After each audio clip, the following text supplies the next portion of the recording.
Cell structure and functions, కణ నిర్మాణం మరియు వాటి విధుల గురించి తెలుసుకుందాం. ఫస్ట్, సెల్ అంటే ఏమిటి? సెల్ని ఎందుకు బేసిక్ యూనిట్ ఆఫ్ లైఫ్ అంటారు?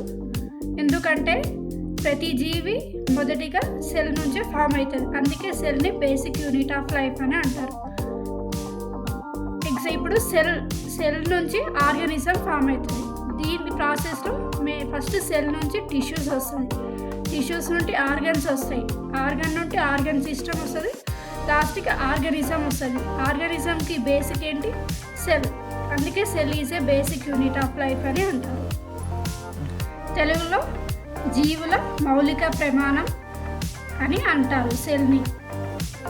అండ్ సెల్ని మనం డైరెక్ట్గా చూడగలుగుతామా? లేదు, ఎందుకంటే అవి చాలా చిన్నదిగా ఉంటుంది. అందుకే వాటికి స్పెషల్ ఒక ఇన్స్ట్రుమెంట్ కావాలి, దాని పేరే మైక్రోస్కోప్ ద్వారా మనం సెల్ని చూడవచ్చు.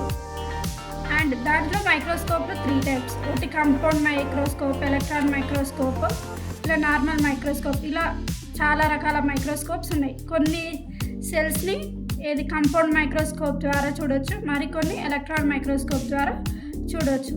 అండ్ ఇప్పుడు మనం ఏవి కంపౌండ్ మైక్రోస్కోప్ ద్వారా చూస్తాము అండ్ ఎలక్ట్రాన్ మైక్రోస్కోప్ ద్వారా ఏం చూస్తామో తెలుసుకుందాం. సెల్లో మనం మళ్ళీ వేరే ఆర్గన్స్ ఉంటాయి, వాటిని సెల్ ఆర్గనల్స్, తెలుగులో కణ అవయవం అని అంటాం. ఇవి కేవలం కంపౌండ్ మైక్రోస్కోప్ లేదా ఎలక్ట్రాన్ మైక్రోస్కోప్ ద్వారానే చూడగలుగుతాం, ఎందుకంటే సెల్లే చాలా చిన్నది. సెల్ ఆర్గనల్స్ అంటే సెల్ లోపల ఉండే పార్ట్స్ని సెల్ ఆర్గనల్స్ అని అంటారు. అందుకే వాటిని ఖచ్చితంగా మనం కంపౌండ్ మైక్రోస్కోప్ లేదా ఎలక్ట్రాన్ మైక్రోస్కోప్ ద్వారానే చూడగలుగుతాం. కంపౌండ్ మైక్రోస్కోప్లో ఏమేమి చూస్తాం, ఏ సెల్ ఆర్గనల్స్ని చూస్తామో తెలుసుకుందాం. ఇప్పుడు first cell wall, cytoplasm, nucleus, chloroplast, mitochondria etcetera. ఇవన్నీ మనం వేటి ద్వారా చూస్తామంటే కంపౌండ్ మైక్రోస్కోప్ ద్వారా మనం ఈ ఆర్గనల్స్ అనేటివి చూస్తాం. ఎలక్ట్రాన్ మైక్రోస్కోప్ ద్వారా ఏం చూస్తామంటే ఈ సెల్ ఆర్గనల్స్ ఉన్నాయి కదా, వాటి గురించి ఇంకా బ్రీఫ్గా తెలుసుకోవాలంటే ఎలక్ట్రాన్ మైక్రోస్కోప్ అనేది మనకి యూజ్ అవుతుంది. ఇప్పుడు మనం చెట్లు మరియు జంతువుల కణాల్లో ఏమేమి సెల్ ఆర్గనల్స్ ఉంటాయో చూద్దాం. ఫస్ట్ ప్లాంట్ సెల్స్లో మెయిన్గా క్లోరోప్లాస్ట్ ఉంటుంది. అదే ఎనిమల్ సెల్స్లో క్లోరోప్లాస్ట్ అనేది ఉండదు. క్లోరోప్లాస్ట్ ఎందులో ఉంటుంది? అన్ని ప్లాంట్స్లో ఉంటుందంటే ఉండదు, ఓన్లీ గ్రీన్ కలర్ పార్ట్స్ ఉంటాయో ఏవైతే ఉంటాయో వాటిలో మాత్రమే క్లోరోప్లాస్ట్ అనేది ఉంటుంది. ఈ క్లోరోప్లాస్ట్ అనేది ఏం చేస్తుంది అంటే ఫోటోసింథసిస్ అనే ప్రాసెస్లో ఇది యూజ్ అవుతుంది క్లోరోప్లాస్ట్. అండ్ ఎనిమల్ సెల్లో సెంట్రియోల్స్ ఉంటాయి. ఈ సెంట్రియోల్స్ సెల్ డివిజన్స్లో పార్టిసిపేట్ చేస్తుంది. అండ్ అదే ప్లాంట్ సెల్స్లో సెంట్రియోల్స్ అనేది ఉండదు. నెక్స్ట్ ప్లాస్టిడ్స్ కూడా ఏమంటారు, ప్లాంట్ సెల్స్లో మాత్రమే ఉంటుంది, ఎనిమల్ సెల్స్లో ఉండదు. అండ్ వ్యాక్యూల్స్ అనేటివి ప్లాంట్ సెల్స్లో ఉంటుంది మరియు ఎనిమల్ సెల్స్లో ఉంటుంది. కానీ ఏమి డిఫరెన్స్ అంటే ప్లాంట్ సెల్స్లో వ్యాక్యూల్స్ అనేటివి చాలా పెద్దవిగా ఉంటాయి, అదే ఎనిమల్ సెల్స్లో అయితే వ్యాక్యూల్స్ అనేటివి చాలా చిన్నదిగా ఉంటాయి. వ్యాక్యూల్స్ అంటే ఎగ్జాంపుల్ ఏమేమి, జైలం, ఫ్లోయం అనేది వ్యాక్యూల్స్ ప్లాంట్స్లో ఉంటుంది. జైలం వచ్చేసి ఏమంటారు, వాటర్ ఫ్లోడానికి యూజ్ అవుతుంది. అదే ఫ్లోయం అయితే ఫుడ్ సబ్స్టెన్స్ని ప్లాంట్కి ట్రాన్స్పోర్ట్ చేస్తుంది. ఇలా వ్యాక్యూల్స్ ప్లాంట్స్లో పెద్దవిగా ఉంటాయి, ఎనిమల్స్లో చిన్నవిగా ఉంటాయి. తెలుగులో వ్యాక్యూల్స్ని ఏమని అంటారంటే కుహరం అని అంటారు. ఇప్పుడు రెండిట్లో కామన్గా ఉండే ఆర్గనల్స్ గురించి తెలుసుకున్నాం. ఏమేమి కామన్గా ఉంటాయంటే mitochondria, cytoplasm, Golgi complex, plasma membrane, nucleus, endoplasmic reticulum. ఇవి ప్లాంట్స్ మరియు ఎనిమల్ సెల్స్లో రెండిట్లో ఉంటాయి. ఇప్పుడు మనం ఒక్కొక్క ఆర్గనల్స్ గురించి తెలుసుకుందాం. ఫస్ట్ వచ్చేసి సెల్ మెంబ్రేన్, తెలుగులో కణత్వచం అని అంటారు. సెల్ మెంబ్రేన్ అనేది ఎక్కడ ఉంటుందంటే సెల్కి అంచులోకి అంటుకొని ఉంటుంది. ఇది ప్లాంట్లో మాత్రం సెల్ మెంబ్రేన్లో 2 లేయర్స్ ఉంటాయి, ఒకటి సెల్ వాల్, మరొకటి సెల్ మెంబ్రేన్. ఇలా ప్లాంట్స్లో ఉంటుంది. అదే సెల్ వాల్ అనేది ఎనిమల్స్లో ఉండదు, ఓన్లీ ప్లాంట్స్లో మాత్రమే సెల్ వాల్ అనేది ఉంటుంది. సెల్ మెంబ్రేన్ ఎట్లా ఉంటుందంటే చాలా ఫ్లెక్సిబుల్గా ఉంటుంది. ఇది చాలా రకాల ప్రోటీన్స్తో మరియు లిపిడ్స్తో తయారవుతుంది. ఏంటి? సెల్ మెంబ్రేన్ అనేది made up of lipids and proteins. Cell మెంబ్రేన్ని ఇంకా వేరే రకం కూడా పిలుస్తారు, ఏంటంటే ప్లాస్మా మెంబ్రేన్ అని కూడా అంటారు. ప్లాస్మా మెంబ్రేన్ ఏంటంటే సైటోప్లాజంని సపరేట్ చేస్తుంది. మరియు సైటోప్లాజం అంటే ఇది ఒక ఫ్లూయిడ్ సబ్స్టెన్స్. ఇది ప్లాస్మా మెంబ్రేన్ లోపల ఉంటుంది. ఇది బయటికి వెళ్ళకుండా మరియు లోపలికి వేరే పదార్థాలు రాకుండా ప్లాస్మా మెంబ్రేన్ లేదా సెల్ మెంబ్రేన్ అనేది అడ్డుకుంటుంది. మరియు ఈ సెల్ మెంబ్రేన్ అనేది ఒక మొక్కకు షేప్ మరియు సైజ్ ఇవ్వడంలో ఇస్తుంది. దీన్ని మనం ఈ సెల్ మెంబ్రేన్ ద్వారా మనం ప్లాంట్ యొక్క షేప్ని, సైజ్ని తెలుసుకోవచ్చు. అండ్ ఇది కేవలం సెల్ మెంబ్రేన్ ఉంది కదా, కేవలం అవసరమైన పదార్థాలు మాత్రమే లోపలికి పంపిస్తుంది. అందుకే దాన్ని సెల్ మెంబ్రేన్ని ఏమని అంటారంటే సెలెక్టివ్లీ పర్మియబుల్ మెంబ్రేన్ అని పిలుస్తారు. తెలుగులో అయితే ఎంపిక పారగమ్య త్వచం అని అంటారు. ఇప్పుడు సెల్ వాల్ అనేది ఎక్కడ ఉంటుంది? ఇందాక చెప్పినాం కదా, ఓన్లీ ప్లాంట్స్లో మాత్రమే సెల్ వాల్ అనేది ఉంటుంది. తెలుగులో కనగోడ అని అంటారు. అండ్ ఇది సెల్ వాల్ అనేది సెల్యులోస్తోనే ఏర్పడుతుంది. అదే సెల్ మెంబ్రేన్ అయితే ప్రోటీన్స్ మరియు లిపిడ్స్తోనే తయారవుతుంది. సెల్ వాల్ మాత్రం సెల్యులోజ్ అనే పదార్థంతో ఏర్పడుతుంది. ఇది కూడా సెల్ మెంబ్రేన్ లాగానే చాలా ఫ్లెక్సిబుల్గా ఉంటుంది. ఇది కూడా ప్లాంట్కి షేప్ మరియు ప్రొటెక్షన్ ఇవ్వడంలో చాలా హెల్ప్ చేస్తుంది. ఇది సెల్ వాల్. తర్వాత ఇది సెల్ వాల్లో ప్లాంట్స్ లోపల ఇన్ఫర్మేషన్ ఎక్స్చేంజ్ చేస్తూ ఉంటుంది. ఎప్పుడైతే చెట్లు పెరుగుదల మరియు డెవలప్మెంట్ సమయంలో ఇన్ఫర్మేషన్ అనేది ప్లాంట్కి ఇస్తుంది. ఏది అంటే సెల్ వాల్. Next nucleus. దీని తెలుగులో కేంద్రకం అని అంటారు. ఇది న్యూక్లియస్ కూడా one type of cell organelle. ఇది ఎక్కడ ఉంటుంది? సైటోప్లాజంలోనే ఉంటుంది. ఎట్లా ఉంటుంది అంటే డార్క్ కలర్ స్పాట్ లాగా ఉంటుంది. ఇక్కడ సైటోప్లాజంలో ఉంటుంది. న్యూక్లియస్ అనే పేరు పెట్టింది ఎవరంటే రాబర్ట్ బ్రౌన్ 1881 సంవత్సరంలో న్యూక్లియస్ అనే పేరు పెట్టాడు. న్యూక్లియస్ని సెల్స్ కంట్రోల్స్ రూమ్ అని అంటారు. ఎందుకంటే ఈ న్యూక్లియస్ అనేది అన్ని సెల్స్ని కంట్రోల్ చేస్తుంది కాబట్టి న్యూక్లియస్ని సెల్ కంట్రోల్స్ రూమ్ అని అంటారు. అన్ని సెల్ ఆర్గనల్స్తో కంపేర్ చేసి example mitochondria, endoplasmic reticulum, Golgi complex, ఇలా వాటితో పోలిస్తే న్యూక్లియస్ అనేది చాలా పెద్దది. అన్ని ఆర్గనల్స్ కంటే న్యూక్లియస్ అనేది చాలా పెద్దదిగా ఉంటుంది. స్లీడన్ ఏమని అన్నాడు అంటే అన్ని కొత్త సెల్స్ న్యూక్లియస్ నుంచి ఏర్పడతాయి అని అన్నాడు. ఎవరు? స్లీడన్. సో ఇట్లా కొత్త సెల్స్ న్యూక్లియస్ ద్వారా ఏర్పడదాన్ని అతను ఏమని పేరు పెట్టాడంటే సైటోబ్లాస్ట్ అని పేరు పెట్టాడు. ఎవరు? స్లీడన్. తర్వాత న్యూక్లియస్ కూడా 2 రకాలుగా విభజించవచ్చు. ఒకటేమో ప్రోకారియోటిక్ న్యూక్లియస్, రెండోది యూకారియోటిక్ న్యూక్లియస్.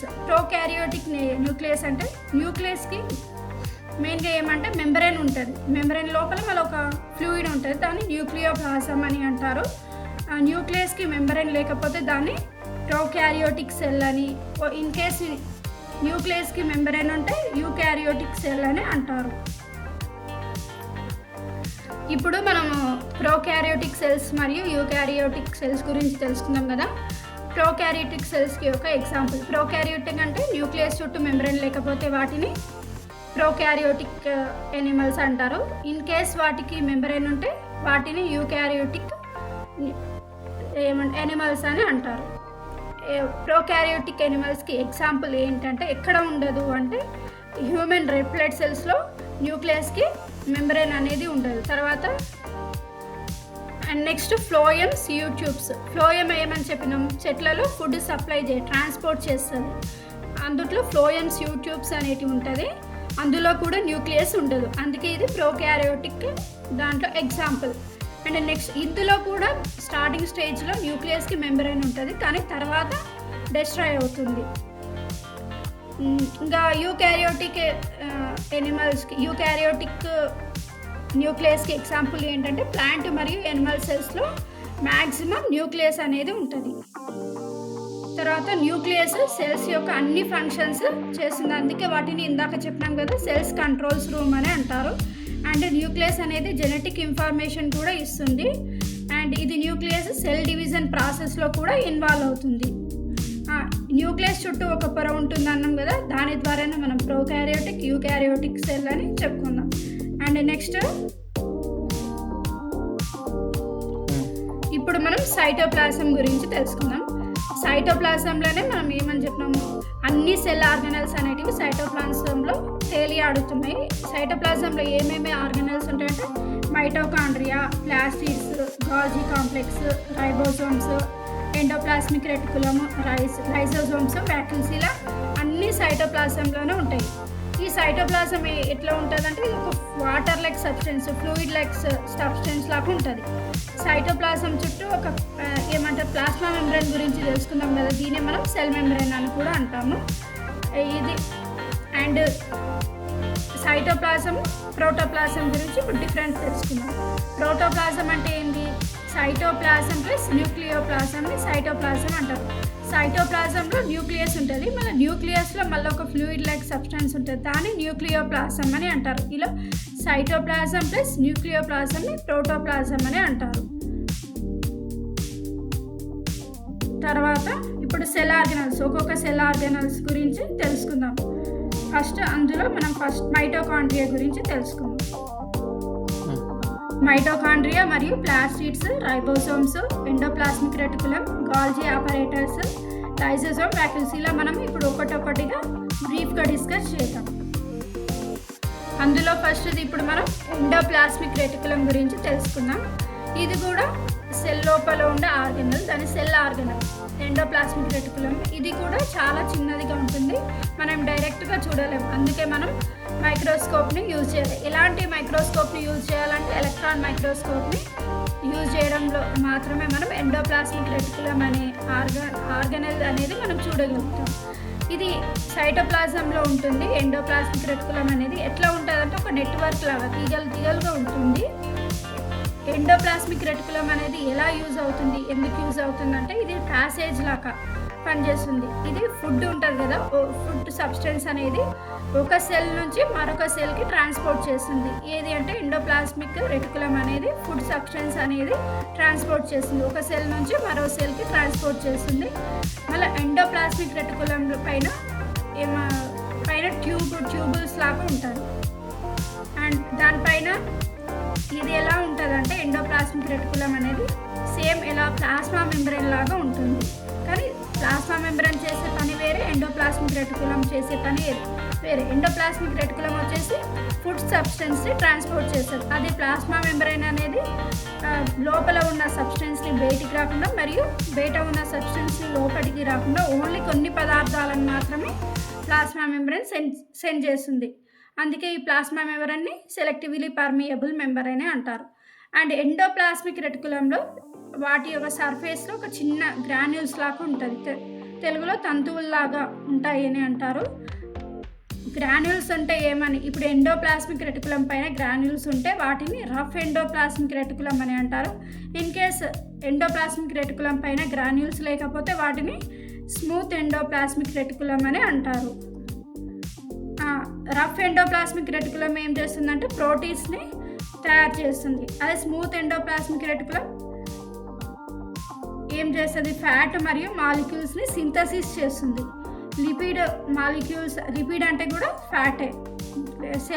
ఇది ఏం చేస్తుంది, స్మూత్ ఎండోప్లాస్మిక్ రెటికులం సెల్ ఇన్ఫర్మేషన్కి చాలా అవసరం. ఏమైనా ఇన్ఫర్మేషన్ కావాలి అంటే స్మూత్ ఎండోప్లాస్మిక్ రెటికులం అనేది ఏమంటారు పని చేస్తుంది. Smooth endoplasmic reticulum, endoplasmic reticulum అదే రఫ్ ఎండోప్లాస్మిక్ రెటికులం అని చెప్పినాం కదా. ప్రోటీన్స్ మరియు లిపిడ్స్, ప్రోటీన్స్ ఏమో రఫ్ ఎండోప్లాస్మిక్ రెటికులం తయారు చేస్తుంది, లిపిడ్స్ ఏమో స్మూత్ ఎండోప్లాస్మిక్ రెటికులం సింథసిస్ చేస్తుంది. ఇది ఎండోప్లాస్మిక్ రెటికులం ఏం పని చేస్తుందంటే ఫుడ్ సబ్స్టెన్స్ని ట్రాన్స్పోర్ట్ చేస్తుంది. ఎక్కడెక్కడ అంటే ఎగ్జాంపుల్ సైటోప్లాజం టు న్యూక్లియస్, ఇలా వీటికి ఫుడ్ సబ్స్టెన్స్ అనేది ట్రాన్స్పోర్ట్ చేస్తుంది. అందుకే ఈ సైటోప్లాజం రీజన్కి ఫుడ్ ట్రాన్స్పోర్ట్ చేస్తుంది కాబట్టి ఎండోప్లాస్మిక్ రెటికులమ్ని సైటోప్లాస్మిక్ ఫ్రేమ్వర్క్ అని అంటారు. మనం ఇందాక చెప్పుకున్నాం కదా, ఎండోప్లాస్మిక్ రెటికులం పైన గ్రాన్యూల్స్ లేకపోతే వాటిని స్మూత్ ఎండోప్లాస్మిక్ రెటికులం అంటారు. అది అందుట్లో లిపిడ్ సింథసిస్ చేస్తుంది. స్మూత్ ఎండోప్లాస్మిక్ రెటికులం ఏం చేస్తుంది అంటే లిపిడ్స్ని సింథసిస్ చేస్తుంది. అండ్ ఇది లివర్ సెల్స్ ఉంటుంది కదా, ఇన్ కేస్ లివర్ సెల్స్లో ఏమన్నా పాయిజనస్ డ్రగ్స్ అవి ఉంటే అలాంటివి డీటాక్సిఫైయింగ్ చేస్తుంది. ఏది అంటే స్మూత్ ఎండోప్లాస్మిక్ రెటికులం. ఇప్పుడు మనం గాల్జీ బాడీ లేదా గాల్జీ కాంప్లెక్స్ గురించి తెలుసుకుందాం. ఇది కూడా one type of cell organelles, both plant మరియు ఎనిమల్ సెల్స్లో రెండిట్లో ఉంటుంది. ఈ గాల్జీ బాడీ అనేది ఆర్ గాల్జీ కాంప్లెక్స్ ఎవరు కనుగొన్నారు అంటే, ఎవరు అబ్జర్వ్ చేసిండ్రు అంటే కెమిలియో గాల్జీ. ఈయన పేరు మీదనే ఈ గాల్జీ కాంప్లెక్స్ అని పెట్టడం జరిగింది.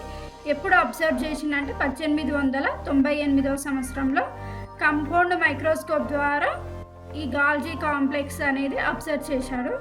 ఈ ఆర్గనల్ కూడా చాలా ఇంపార్టెంట్ రోల్ చేస్తుంది. దీని కూడా చాలా మెంబ్రెన్స్ ఉంటాయి, పొరలు ఉంటాయి. ఇది ఎలా ఉంటుంది అంటే సాక్ లైక్ స్ట్రక్చర్ లాగా ఉంటుంది. దీని చుట్టూ ఏమంటారు వెసికిల్స్, దీనికి కూడా వెసికిల్స్ ఉంటాయి.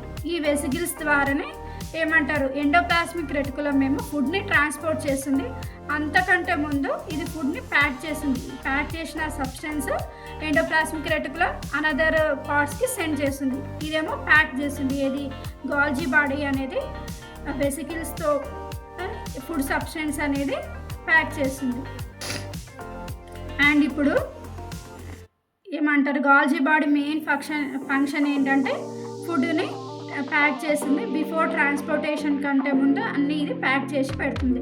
దాని తర్వాత ఎండోప్లాస్మిక్ రెటికులం అనేది అన్ని బాడీ పార్ట్స్కి అన్ని సెల్స్కి సెండ్ చేస్తుంది ఫుడ్ సబ్స్టెన్స్ అనేది.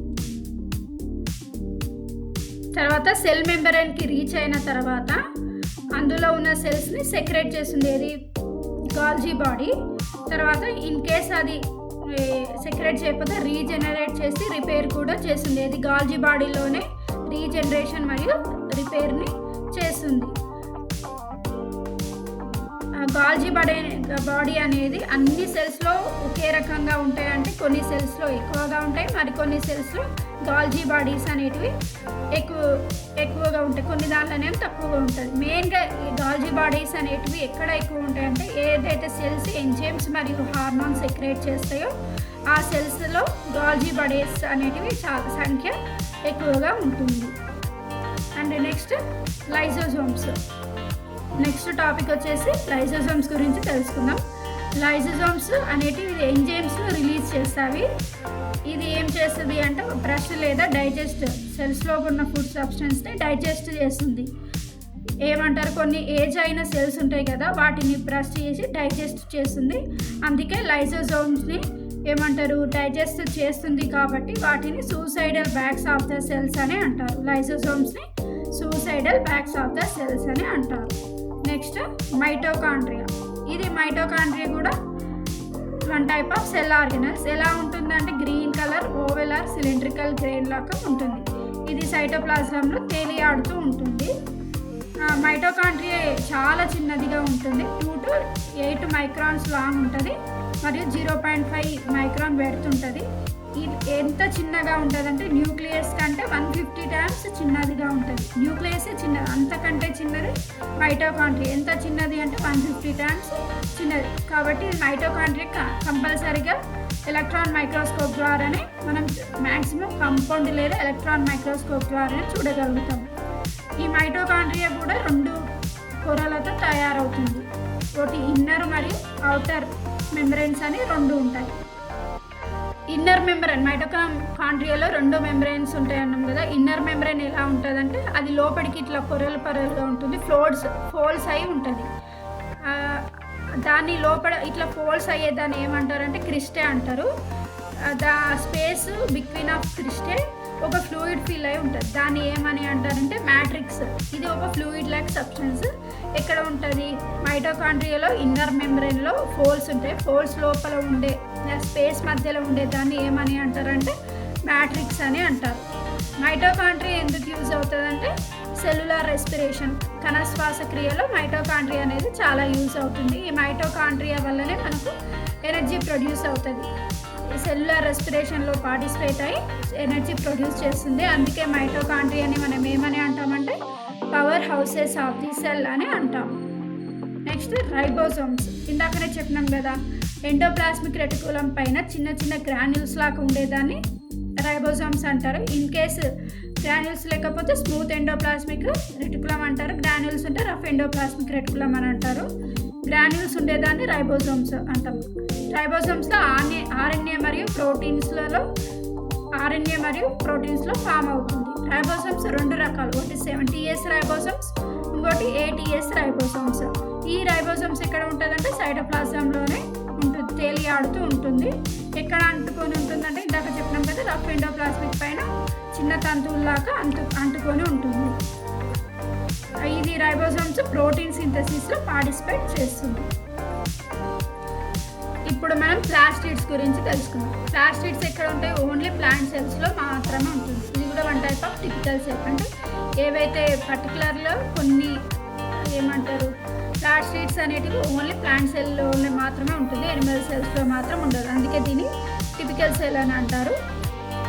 ప్లాస్టిడ్స్లో మళ్ళీ 3 టైప్స్ ఉంటాయి. ఏమేమి అంటే క్రోమోప్లాస్ట్, ల్యూకోప్లాస్ట్, క్లోరోప్లాస్ట్. క్రోమోప్లాస్ట్ ఎట్లా ఉంటుందంటే కలర్స్ ఉంటుంది. ల్యూకోప్లాస్ట్ అంటే కలర్లెస్, వైట్ కలర్ ఉంటుంది. క్లోరోప్లాస్ట్ అంటే గ్రీన్ కలర్లో ఉంటే దాన్ని క్లోరోప్లాస్ట్ అంటారు. ఇది కూడా 1 టైప్ ఆఫ్ ప్లాస్టిడ్స్. అండ్ ఇప్పుడు మనం గ్రీన్ కలర్ సబ్స్టెన్స్ గురించి, ప్లాస్టిడ్స్ గురించి తెలుసుకుందాం. క్లోరోప్లాస్ట్ గ్రీన్ కలర్లో ఉండే వాటిని ఏమని అంటారంటే క్లోరోప్లాస్ట్ అని అంటారు. ఇది small green colour granule circle chloroplast అని అంటాము. ఇది గ్రీన్ కలర్ ఎందుకు ఉంటుంది అంటే క్లోరోఫిల్ సబ్స్టెన్స్, దాంట్లో క్లోరోఫిల్ సబ్స్టెన్స్ ఉంటుంది కాబట్టి గ్రీన్ కలర్గా ఉంటుంది. అండ్ దీంట్లో డిఫరెంట్ షేప్స్ ఉంటాయి. Chloroplast are different shapes. ఎలా ఉంటాయంటే ఒకటి disc shape, oval shape, ladder shape, ఇలా వివిధ రకాలుగా ఉంటుంది క్లోరోప్లాస్ట్ అనేది. కొన్ని ఆల్గేల్లో ఎలా ఉంటుందంటే నిచ్చెనలాగా ఉంటాయి, ల్యాడర్స్ లాగా ఉంటుంది. కొన్ని ఏమో స్టార్స్ లాగా ఉంటాయి, కొన్ని ఏమో స్పైరల్ తీగ లాగా ఉంటుంది, కొన్ని ఏమో రెటికులేట్, ఇలా చాలా షేప్లో ఉంటుంది క్లోరోప్లాస్ట్ అనేది. Diameter of chloroplast is higher plants. అంటే పెద్ద చెట్లు ఉంటుంది అంటే ఎగ్జాంపుల్ నీలగిరి చెట్లు, వాటి చాలా పెద్దగా ఉంటాయి కదా, అందులో కూడా క్లోరోప్లాస్ట్ అది పెద్దగా ఉంటుంది కాబట్టి క్లోరోప్లాస్ట్ పరిమాణం అనేది కూడా పెద్దగా ఉంటుంది. ఎంత మ్యాక్సిమం ఎట్లా ఉంటుందంటే 4 to 10 మైక్రాన్స్ అలా ఉంటుంది క్లోరోప్లాస్ట్ అనేది. అండ్ క్లోరోప్లాస్ట్ ఒక మెయిన్ ఫంక్షన్ ఏంటి అంటే సన్లైట్ని ట్రాప్ చేస్తుంది. ఈ సన్లైట్ ట్రాప్ చేయడం ద్వారానే ఏమంటారు క్లోరోప్లాస్ట్ మనం ఫోటోసింథసిస్ ప్రాసెస్లో ఇన్వాల్వ్ అయ్యి ఫుడ్ కెమికల్ అనేది ఫోటో ఎనర్జీ నుండి కెమికల్ ఎనర్జీగా మారుకొని ఫుడ్ సబ్స్టెన్స్ అనేది తయారు చేస్తుంది. అండ్ నెక్స్ట్ ఇందాక చెప్పినాం కదా, ఫోటో ఎనర్జీని కెమికల్ ఎనర్జీగా కన్వర్ట్ చేసి దాని ద్వారా ఫోటోసింథసిస్ ప్రాసెస్లో హెల్ప్ అవుతుంది. ఇలా మనకు ఫుడ్ సబ్స్టెన్స్ అనేది వస్తుంది. తర్వాత నెక్స్ట్ వ్యాక్యూల్స్. ఇవి వ్యాక్యూల్స్ అనేటివి ఏమంటారు ప్లాంట్స్లో ఉంటుంది, యానిమల్స్లో ఉంటుంది. కానీ వ్యాక్యూల్స్ అనేటివి మెయిన్గా పెద్దదిగా ఉండేటివి ప్లాంట్స్లో మాత్రమే వ్యాక్యూల్స్ చాలా పెద్దగా ఉంటుంది, యానిమల్స్లో మాత్రం చిన్నవిగా ఉంటుంది. ఇది ఎట్లా ఉంటుందంటే లార్జ్ ఎంటీ స్పేసెస్. అండ్ ఇది వ్యాక్యూల్స్ వ్యాక్యూల్స్ అంటే మెయిన్గా 2 టైప్స్ యాక్చువల్గా. Xylem, phloem. జైలం వచ్చేసి వాటర్ సబ్స్టెన్స్ని ట్రాన్స్పోర్ట్ చేస్తుంది ప్లాంట్ లోపల, అండ్ ఫ్లోయమ్ వచ్చేసి ఫుడ్ సబ్స్టెన్స్ అనేది ట్రాన్స్పోర్ట్ చేస్తుంది. అండ్ ఇంకా మెయిన్గా ఏదన్నా అన్వాంటెడ్ సబ్స్టెన్స్ ఉంటే వ్యాక్యూల్స్ రిమూవ్ చేస్తుంది. వ్యాక్యూల్స్ యొక్క ఫంక్షన్స్ ఇవి. అండ్ సెల్స్ అనేటివి ఎట్లా వచ్చాయి, మెయిన్గా సెల్ గురించి చెప్పాలి. ఆ సెల్స్కి రావడానికి మూల కారణం ఏమిటి ఇప్పుడు మనం తెలుసుకుందాం. దీన్ని సెల్ థియరీ. ఈ సెల్ థియరీ ఎవరు ప్రపోజ్ చేసిందంటే జాకబ్ స్క్లీడన్ అనే అతను 1884-1881 మధ్య సంవత్సరంలో అతను ఏమంటారు స్క్లీడన్ మరియు ష్వాన్ అనే వ్యక్తులు సెల్ థియరీని ప్రపోజ్ చేశారు. స్క్లీడన్ వచ్చేసి 1804-1881 సంవత్సరంలో, అదే ష్వాన్ వచ్చేసి 1810 మరియు 1882 మధ్య సంవత్సరంలో సెల్ థియరీ అనేది ప్రపోజ్ చేశాడు. స్క్లీడన్ వచ్చేసి బొటానిస్ట్ అండ్ ష్వాన్ వచ్చేసి జియాలజిస్ట్. వీళ్ళిద్దరు కలిసి సెల్ థియరీ ప్రపోజ్ చేశారు. సెల్ థియరీ ఏమని చెప్తుందంటే అన్ని లివింగ్ ఆర్గానిజమ్స్ సెల్స్తో మాత్రమే తయారవుతుంది. సో దిస్ థియరీ సెల్తో తయారవుతుందని చెప్పిండ్రు కానీ did not explain how the కొత్త సెల్స్ ఎట్లా ఫామ్ అవుతుందో అనేది ఈ సెల్ థియరీ చెప్పలేదు.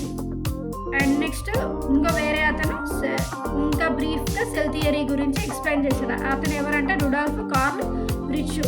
ఇతను 1885లో సెల్ ఎలా ఫామ్ అవుతుంది, చనిపోయిన తర్వాత సెల్స్ ఎలా ఫామ్ అవుతుంది అనేది చెప్పింది. New cells could be formed by only by the division of pre existing cells. పాత సెల్ ఉంటుంది కదా, దాని నుండి కొత్త సెల్స్ అనేది ఫామ్ అవుతుంది అని ఎవరు చెప్పిందంటే రుడాల్ఫ్ కార్ల్ రిచు. ఎప్పుడంటే 1885వ సంవత్సరంలో. ఈ సెల్ థియరీలో మెయిన్గా మనం గుర్తుపెట్టుకోవాల్సిన అంశాలు ఏంటంటే all living organisms are composed cells. అన్ని ఆర్గానిజమ్స్ సెల్స్ ఉంటాయి. తర్వాత వాటి నుండి కొత్త సెల్స్ వస్తుంది. ఎలా వస్తుంది అంటే ఏవైతే పాత సెల్స్ ఉన్నాయో వాటి నుండి కొత్త సెల్స్ వస్తుంది. ఈ 2 పాయింట్స్ అనేటివి ఇంపార్టెంట్ సెల్ థియరీలో. ఓకే, ఈరోజు మనము సెల్ స్ట్రక్చర్ అండ్ ఫంక్షన్స్ తెలుసుకుందాం కదా, అండ్ వాటి గురించి డిఫరెంట్ ఆర్గనల్స్ గురించి కూడా తెలుసుకుందాం కదా. అండ్ ఈ క్లాస్ విన్న తర్వాత నేను ఈ టాపిక్ నుంచి కొన్ని క్విజ్ క్వశ్చన్స్ యూట్యూబ్లో అప్లోడ్ చేస్తాను. ఈ క్లాస్ విన్న తర్వాత వాటిని ఒకసారి చూసి ఆన్సర్ చేయండి. ఆన్సర్స్ కామెంట్ బాక్స్లో పెట్టండి. ఇన్ కేస్ నా క్లాస్కి మీకు నచ్చినట్టయితే లైక్ చేసి, షేర్ చేసి, కామెంట్ చేయండి. అండ్ సబ్స్క్రైబ్ చేయకపోతే మా యూట్యూబ్ ఛానల్ని సబ్స్క్రైబ్ చేయండి. Thank you.